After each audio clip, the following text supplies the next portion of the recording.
Hello, bridge builders! I'm here with some exciting news. The first volume of interviews is now available on Amazon.com. The link can be found at eatlunchandboardgame.com. I promise that all proceeds from sales of this book will go right back into this podcast and channel. Whether that is new and better audio equipment for the podcast or video equipment for the YouTube channel, or even more games to review, the money will not be wasted. Click over to Amazon and get your copy of Eat Lunch and Board Game, the first course today. And thank you for supporting the show.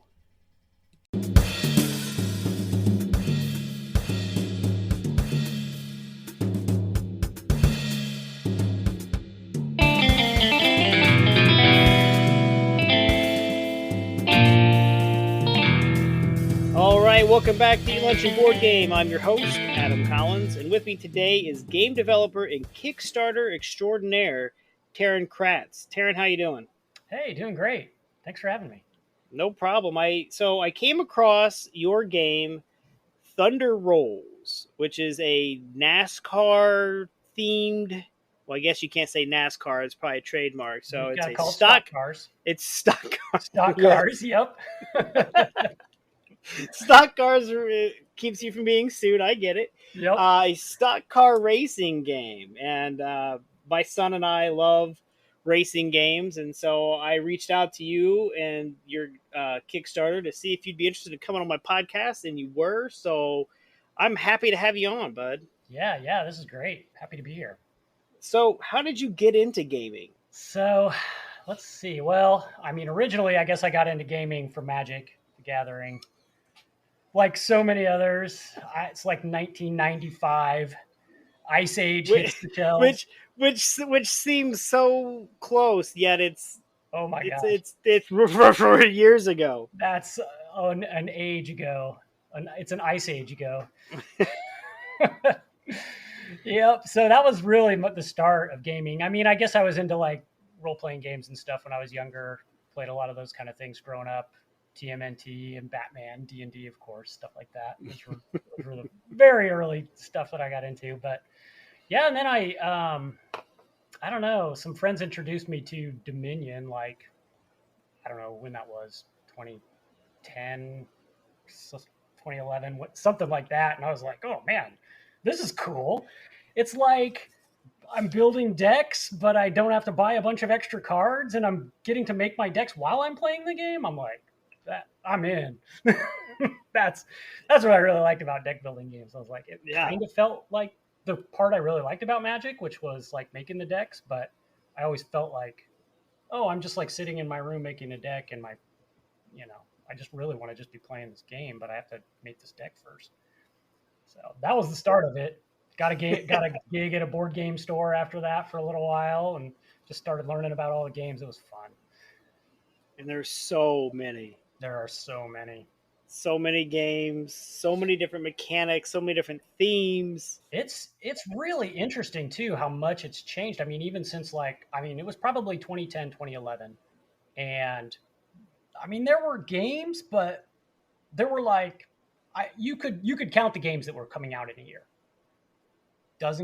Couple dozen games, right? Like you knew all the new games that came out back 10 years ago. Now you don't even know. You don't even have any idea how many. I mean, thousands of games are coming out every year. It's the number one thing on Kickstarter. Yeah, it's changed a lot. So it's cool. I like it. No. Too much to keep up with, though. That's for sure. You can't even try anymore. No, not really. I found my niche. I like to stick around the 1 hour playtime. Yep. Got certain themes, mechanics I gravitate towards. You can't even try to play them all. Unfortunately. If I could get paid to do it, I would definitely attempt to do it. I've got a friend. I don't know if you know Jonathan Liu over at Geek Dad. He does a blog, and that guy tries to play them all. I'm sure he doesn't play everything, but man, he plays a lot of games. His collection is incredible.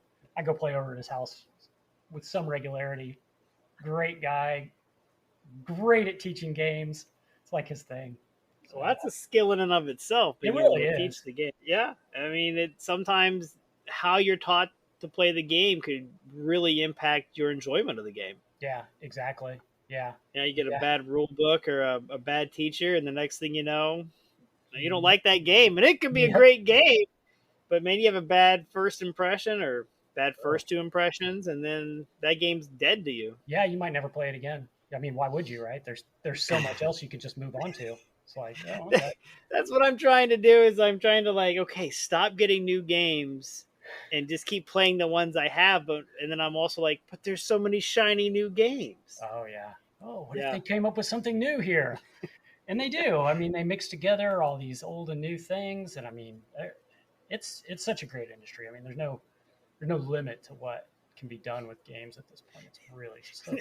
We haven't found the limit yet, so Yeah, maybe there's a saturation limit for the market, but I don't think there's a mechanics limit. there's a saturation limit for my wallet. I can tell you That that. too, yes. Yeah. um, I think the limit's a little higher than my wife thinks, but it's Yep. there. It's there. So, what is your current favorite game? If I came over to your house, what game is out on your table? Dune Imperium. Nice. That game is really cool. Have you played it? I have not had a chance. It's a It's little longer playtime.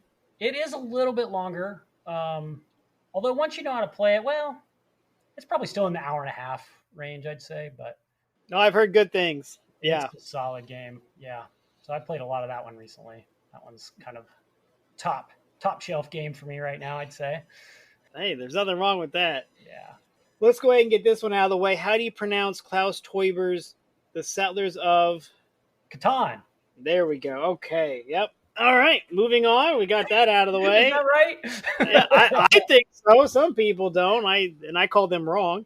Um, so, do you board game at lunch? What is your day job? uh, that's an interesting question. um, I so I I have a part-time job doing computer teaching, instructing for corporate clients. So I teach a lot of software. Specifically, I teach a lot of graphic design software because kind of my other part-time gig is graphic design and then consulting for Kickstarters, game design, game development. So kind of a large package. I'm trying to hone in on exactly which parts I need to be focused on. So yes, I do a lot of gaming at lunch, at dinner, throughout the day, whenever I can. Yeah. So yes, there's games going on. I've tried to get pretty involved in the industry more, even more so over this last 2 years. I would say that's Excellent. been my go-to for most of my work. Yeah, I like. I find it to be a great icebreaker. Yeah. I started a new job recently, and I just kind of let my nerd flag fly. I just started asking around about who plays board games, and now I've got people ready to go. I had a buddy print off a 3D print a trophy, and so it's our traveling trophy. We play every Thursday. The winner gets to put the trophy on their cube for the next week. So, Nice. That's fantastic. and the best part about it is people are like, I want that trophy. And I'm like, well, you got to come to the Thursday game and win. That's it. Well, then Oh, I'm I gonna really come. like that idea. Actually, I might have to start using that for some of my Kickstarters. Like, okay, I set up the game on Tabletopia. If you can beat me, you get the trophy for the next day of the campaign. There you go, free of charge. I love it. Yeah, I'm excited for this Thursday. I got to figure out what game to play. It's an interesting new group. The group I came from, man, we could throw it on anything. Yeah. And this new group got a lot of people that are excited to play, and I just don't care what I play. I'll play anything. So it's really trying to feel them out. What do they want to play? What do they know? What are they comfortable with? Yep. And build from there. Like last week, we played Clue, Uh-huh. Like but the we original played Clue. we played the Lost in Vegas edition, Ah. which is basically playing the plot line of the movie The Hangover. Oh. And the neat twist on it is you have a clock, and every time the first player goes, you rotate the clock 1 hour. Okay. and you've only got 8 hours, 8 turns to solve it, or you've lost your buddy and you leave him behind or whatever, you all lose. And to really also shake it up, you have these little mystery cards that if you roll a 1, you flip over 1 and read it out loud, and it could be things like lose an hour, and you crank that thing an hour. So if you roll a bunch of 1s, you could be cranking hours right off that clock, and you really got to work hard to solve the mystery of what happened to your buddy. That sounds fun. It was a blast. Like I said, it was only 3 of us played, but now that the trophy's out, everybody's like, "Well, how do I get the trophy?" Well, you show up at lunch and on Thursday and you win. Yeah, you're gonna need some All games right. to play more people. I'll print a second trophy. I don't care. Get 2 tables going. Heck yeah. Why Why not? not? Absolutely. That's So awesome. when you are playing a game and it has different colors, do you have a certain color that you gravitate towards? Yeah, I'm usually blue player. Blue. I might call myself a blue mage. I mean, embrace it, right? You just got to do it. Just gotta. Hey, when you know, you know. Yep. That's it. Solid. No, I like the no hesitation. Like as I'm asking the question, your head's already nodding. Oh yeah, Like that's I it. got a color. I know what it is. Yeah. If there's no blue, I don't even bother playing the game. So. Yep. Fortunately, that one's pretty common. Yeah. It's hard to find a game without blue, without red. Yeah. Yep. You get into some of those other games, it's like you can't find maybe the Where's green. my purple? Yeah, the purple, the white, the black. Yeah. Yellow tends to go in and out. Yep. But blue and red, I think, are pretty much in every game. They're in most of them. Blue, red, green. They're just they differentiate from from the other colors so much. It's right. So what would be your go-to 60-minute game? You have a full lunch hour. What are you pulling out of the drawer? What am I pulling out of the drawer? So of course it depends on the player count, right? But if I've got a full hour and I've got, let's say, if I've only got 2 players, I'll probably play something like Netrunner, something a little more head to head. I do really like Netrunner. That game is really good. Yeah, it's always on my list of things to try because my son and I play a lot of games together. Yeah, a lot of 2-player stuff. Yeah, we play a lot of games 2-player. It's why we like racing because you can kind of play a good racing game. Right now, football. Where it's like, we've got Battle Ball going on, which is a 2003 Hasbro game. Really? Is it fun? Oh my god. It's an absolute riot. Oh, it's a crazy one. That is cool. Netrunner's always on my list. I haven't pulled the trigger on it yet. Yep. Yeah, it's a tough one because it's like a TCG or something. You just need so much to kind of keep it going and keep it interesting. But like you, I have a son that I play a lot of games with. He's 16, so he beats me at most games that we play these days. I don't win. Yeah, you don't win. How old's your son? He's 9. I don't win. Yeah. I track all my gaming on an app on my phone, which can tell you I don't win. Yep. That trophy at work will never be on my cube. But I don't care. I want to see it travel all around the office. That's good. Yeah, you want that to go around. That's great. Yeah, I don't know if I was playing more players, 3-4 players. Oh, I don't know. I don't know if you could get. I've played a lot of Wingspan recently, but I don't know if you could squeeze that into an hour. See, it's always the game that is like it's a 75-minute game. It probably is, yeah. Period. You can have everybody knowing exactly what to do, and you can be going as fast as possible. It is a 75-minute game. Yeah, I think so. I don't think that one would quite squeeze into the hour, but it plays really well at 4 players. I did play it once at 5 players. I actually think its sweet spot's right around 4. It is interesting how games can be completely different with the amount of players. Yep.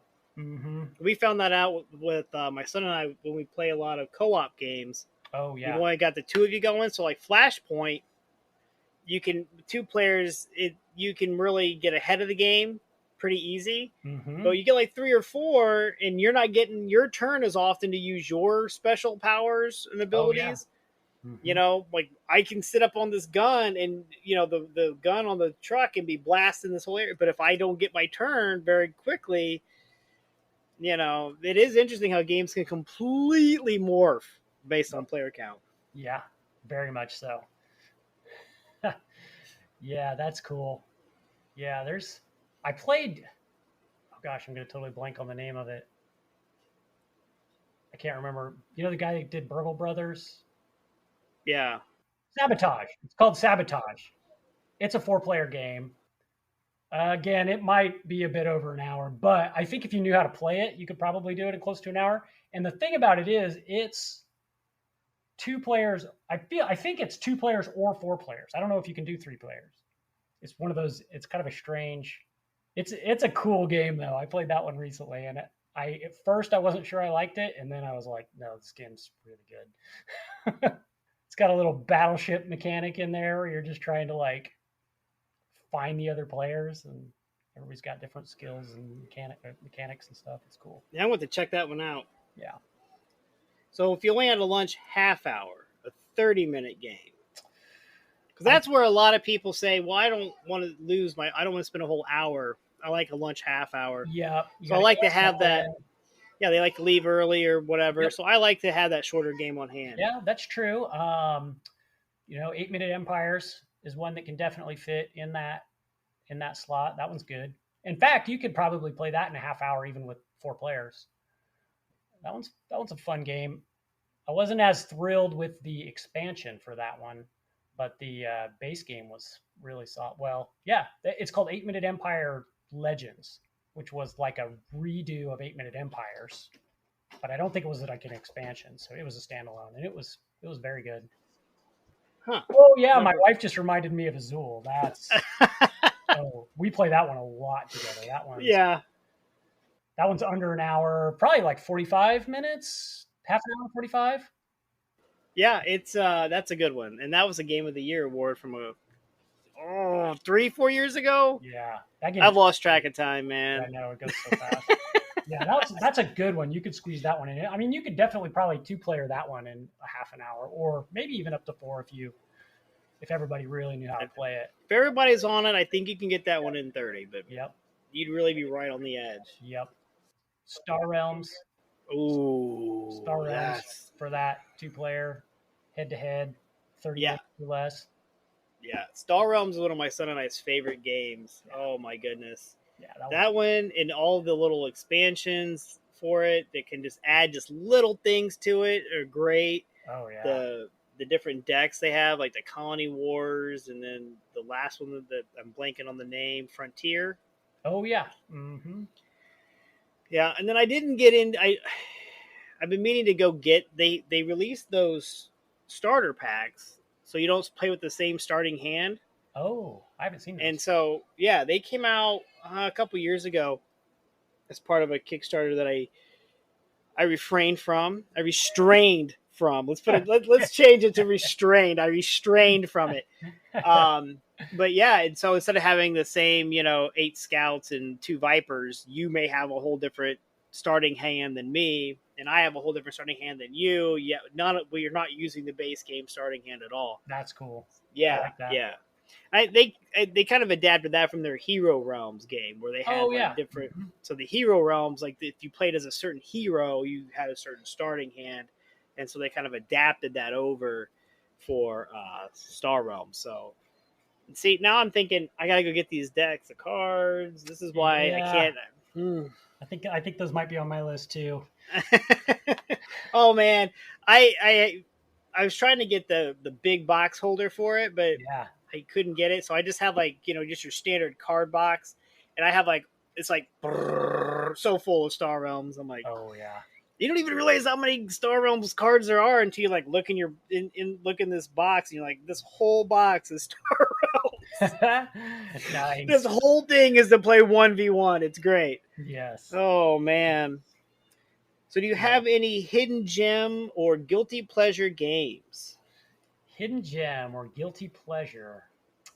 Let's see. Well, I don't know how hidden most of these are, but I try to back friends and people that I know on Kickstarter a lot, and some of them have really blown up.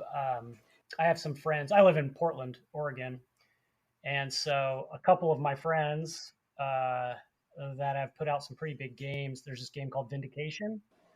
It was put out by Orange Nebula. Um, Not it's a familiar. really good game. The Kickstarter did really well. They've actually done a couple of expansions for it, and they finished another Kickstarter for a game called Unsettled. I haven't. Oh yeah. Well, I play tested that one. I haven't.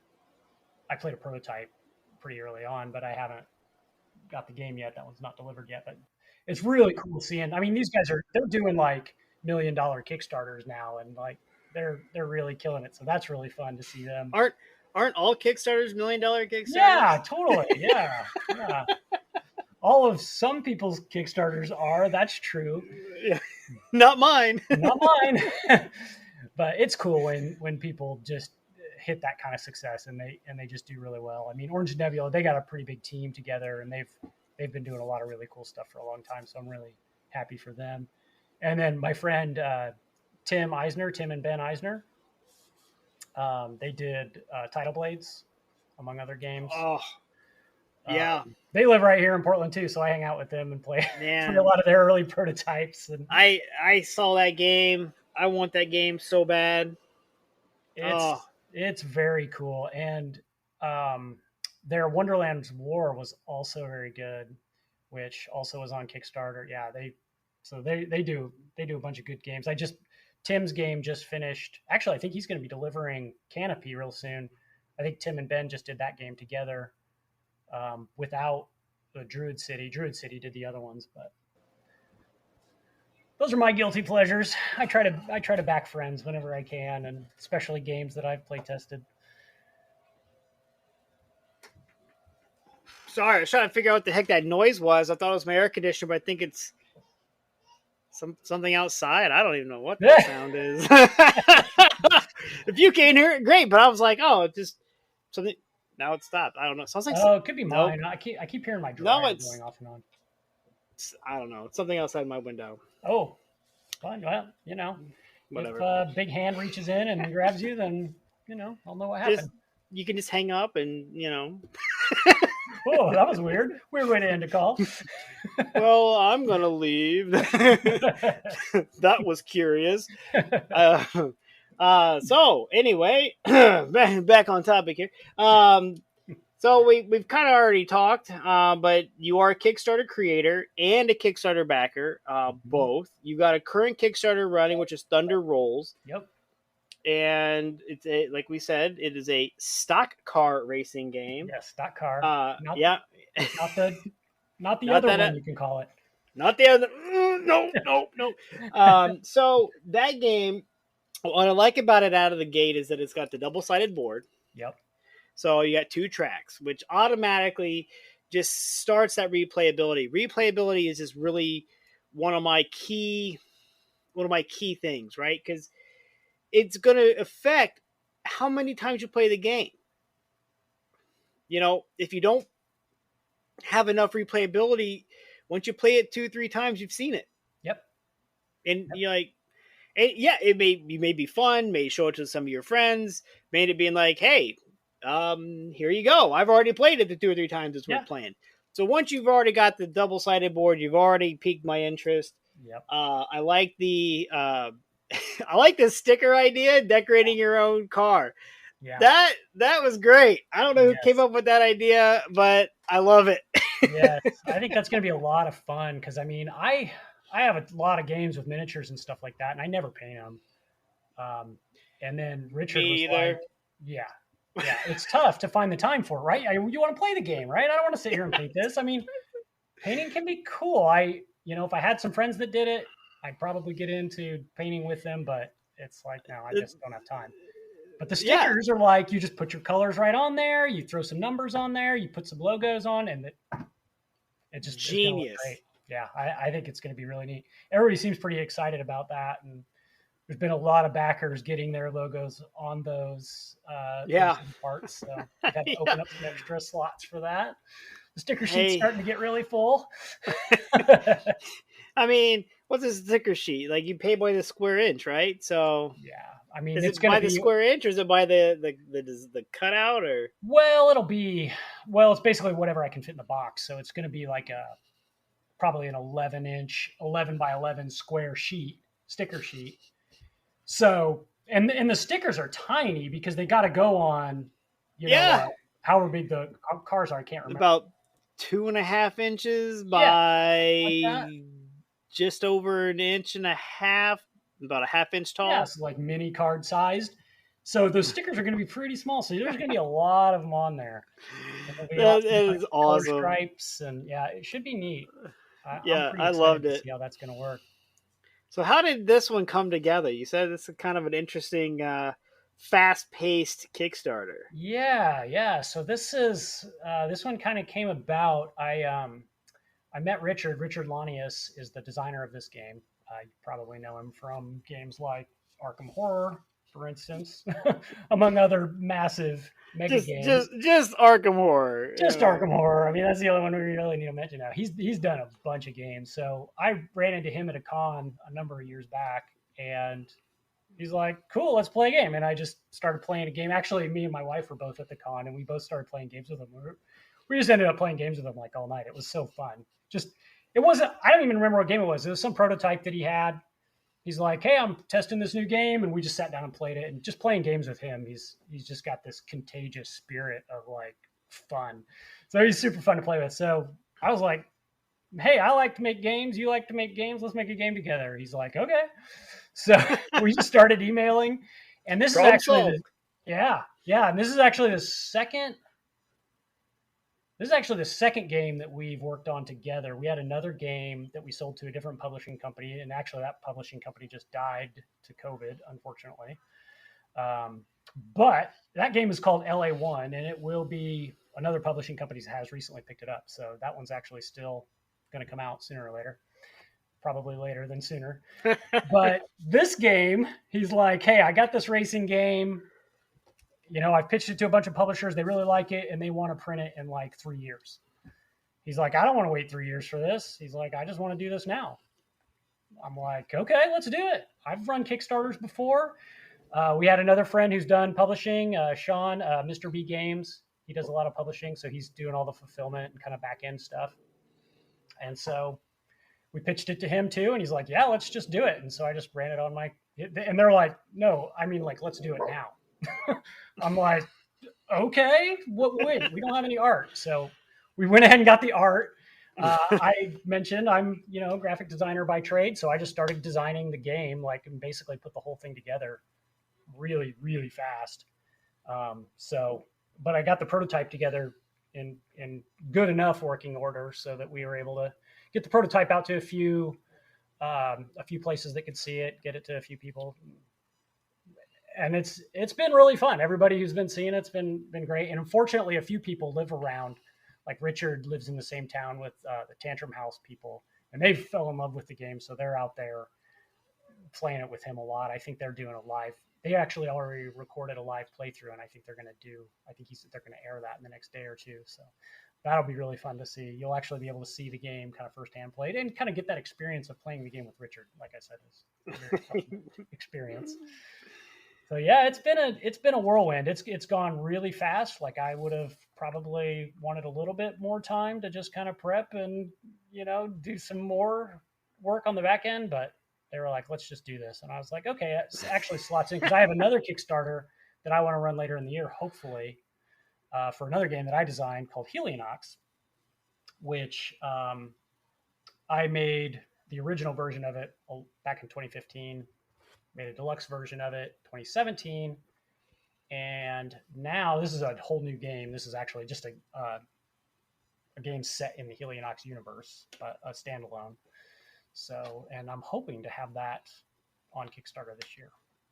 We'll see. But Well, good luck to you. yeah, thanks. I know I'm kind of cramming in a lot, but this came up in this time slot. I was like, I wanted to do that by the end of the year, so this time slot was kind of like, okay, well, I can try to do that But of course, Kickstarters take a lot more attention and time, especially if you're doing all of it, like the graphics and everything that kind of go along with it. So No, it's crazy. I mean, trying to knock a game out just kind of out of nowhere is nuts.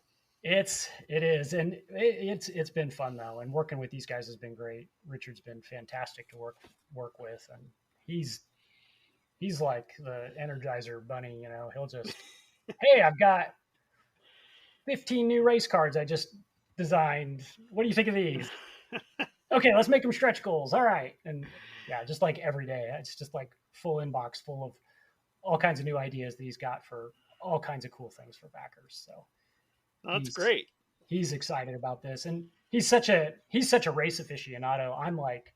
I grew up in Indiana, so did I. knew a little bit about like Indy racing because Indianapolis 500 is an hour away from there, so everybody knew a little bit about racing. Where'd you grow up in Indiana? Yeah. Where? I grew up up by Lafayette, up just north of Indianapolis, about an hour north of there. Yeah, I went to Purdue. Oh, you went to Purdue? No way. Yeah. I grew up 25, 30 minutes from Lafayette. You know Delphi? Oh yeah. You know Flora? I don't know. No, I know Delphi. I actually had a friend that lived in Delphi. Oh, no kidding. Yeah.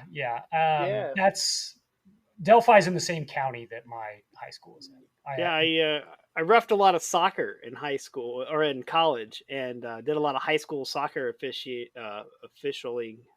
refereeing. Anyway, officiating, that's the word. And so I did some games over there in the Delphi area, and I went to Purdue. I grew up outside Indianapolis. No way. Town. Yeah, that's crazy. Grew out, huh?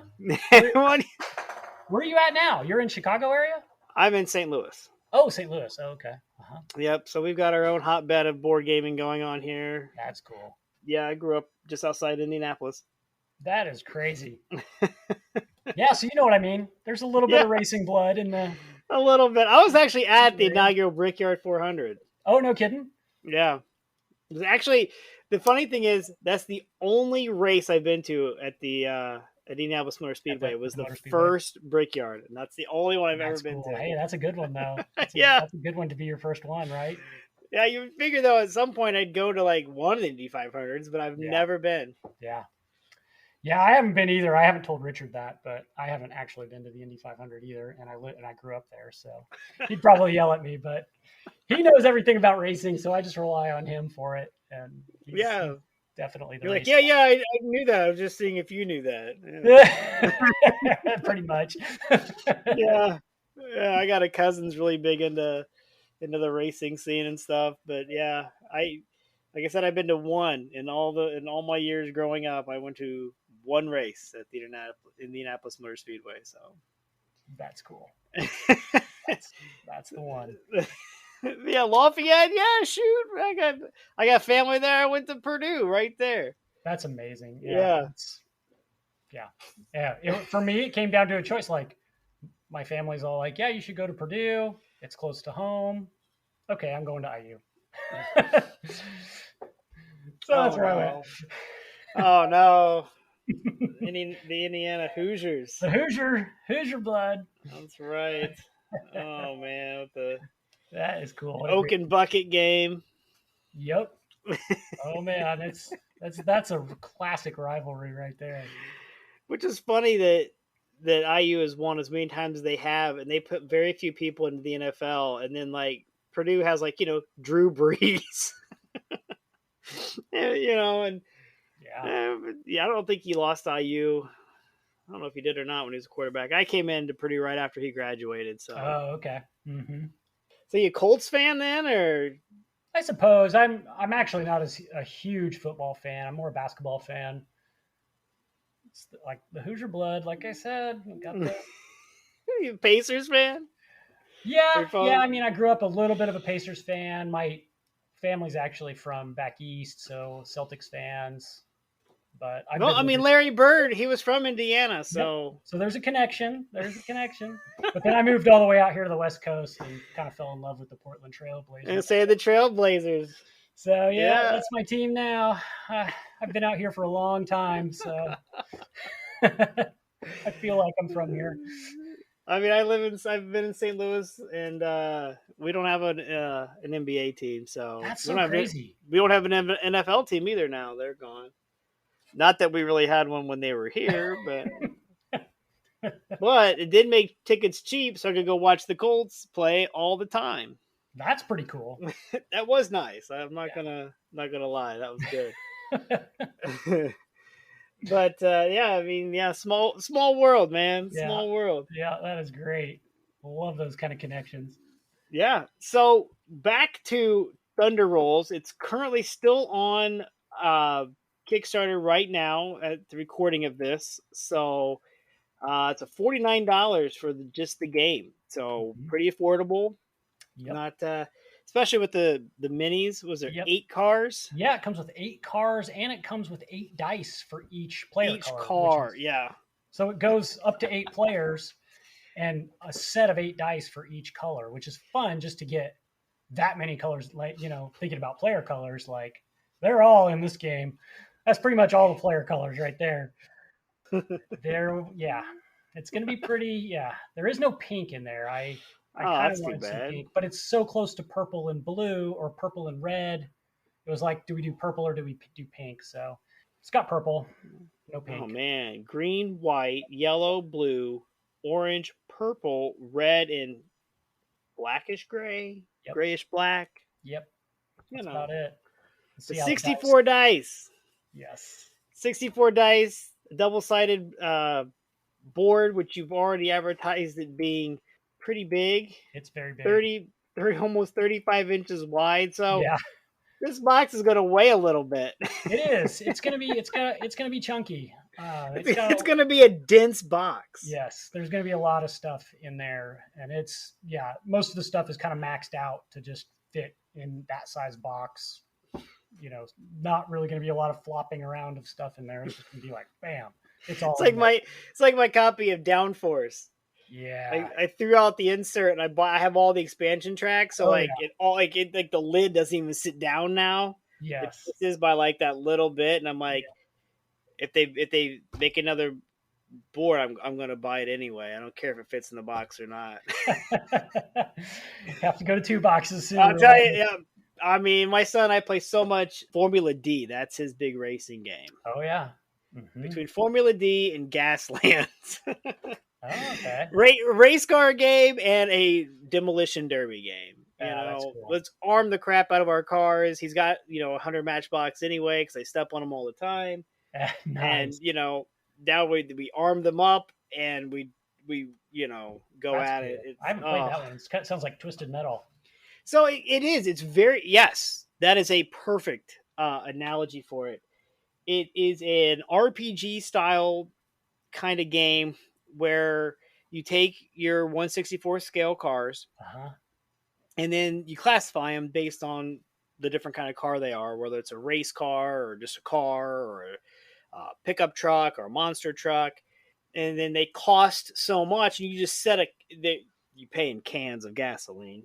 But you set a can limit, and then usually about 20 cans per car. So my son will always want to play 60 cans. I'm like, do you really want to give me 60 cans, buddy? No.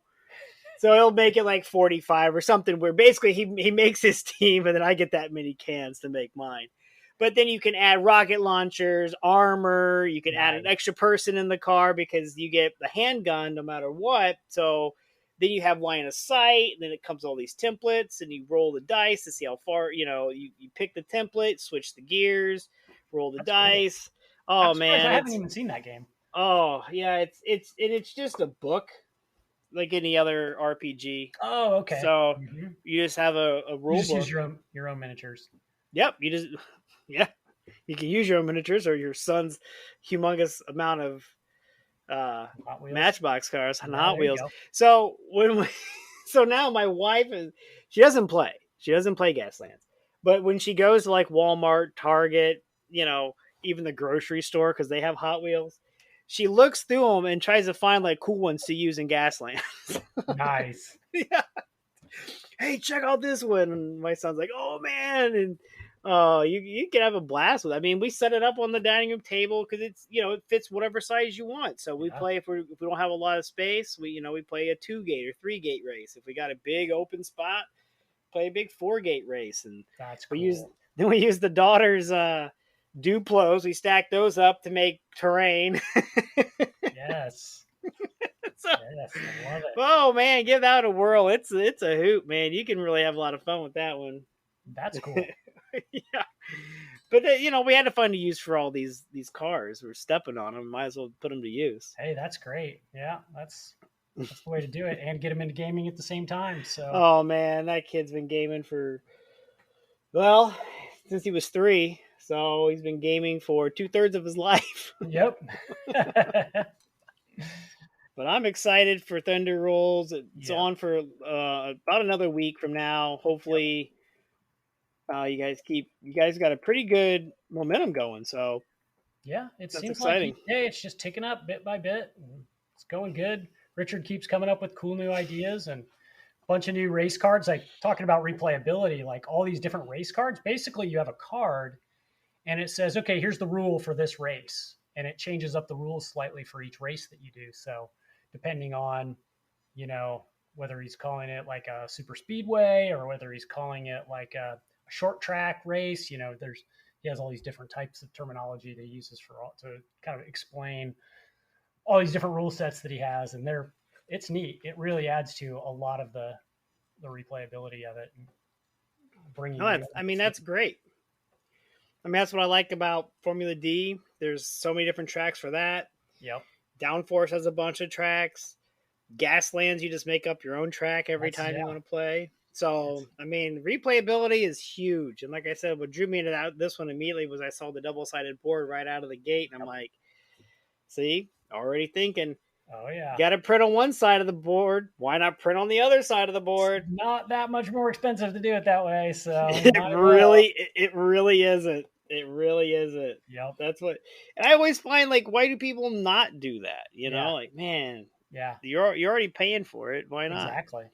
Yeah, I've seen people putting really starting to use the boxes more as like a game component, like printing on the inside of the box. Mm-hmm. And I just think that's great. I mean, just use the whole thing. Have you seen Fire in the Library? I haven't. So that one, it's a magnet box. Oh yeah. And so when it folds out, that's your scoreboard is right there. Oh, cool. And so using the box as a component, just yeah. Sabotage did that too. It's magnet, and it's got the eagle wings, and it's like a divider. It sits on your table like this huge sprawling thing that divides one team from the other team. That's awesome. It's a pretty sweet box, actually.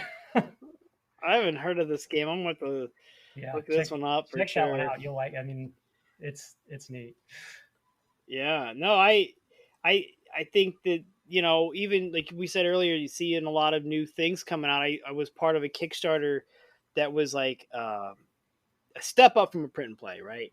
Basically, like a flat two pieces of cardboard or punch, like 2 punch out boards mailed to me, but then they emailed me the box, so you can print your own box out.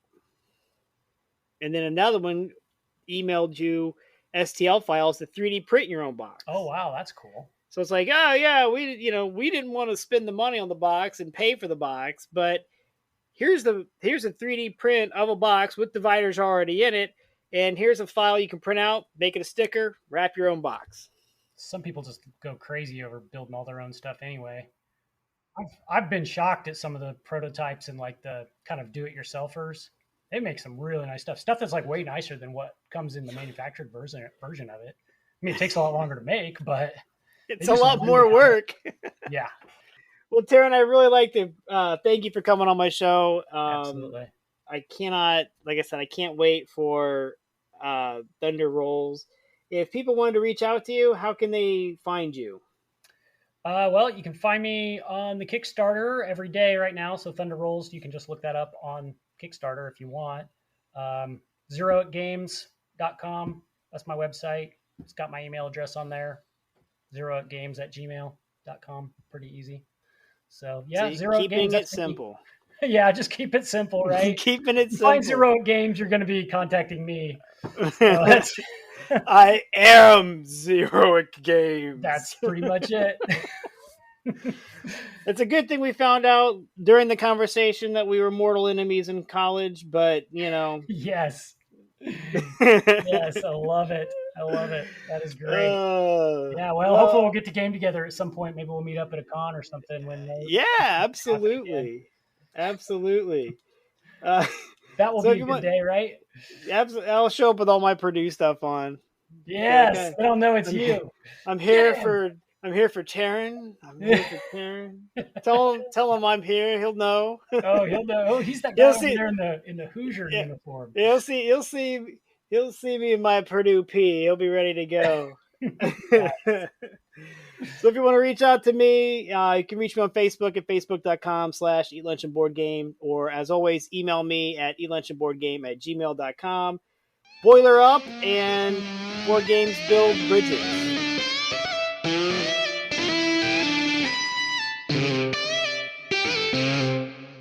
Stay in tune with all things sports around Indiana and the nation with the Crash Course Podcast. Each week, we tackle the big storylines from the world of the Colts, Pacers, and the Indiana college scene, while also keeping a pulse on the nation. We record live weekly at twitch.tv/3C Media and can be found on YouTube, Apple Podcasts, Google Podcasts, Spotify, wherever podcasts can be heard, you can catch the Crash Course Podcast. When you're gaming, why not be comfy? Go over to supportplayer.org. Click on the cards, pieces, and dice to get some merch. These t-shirts are some of the most comfortable I have ever worn. That's supportplayer.org, and there's a link on eatlunchandboardgame.com.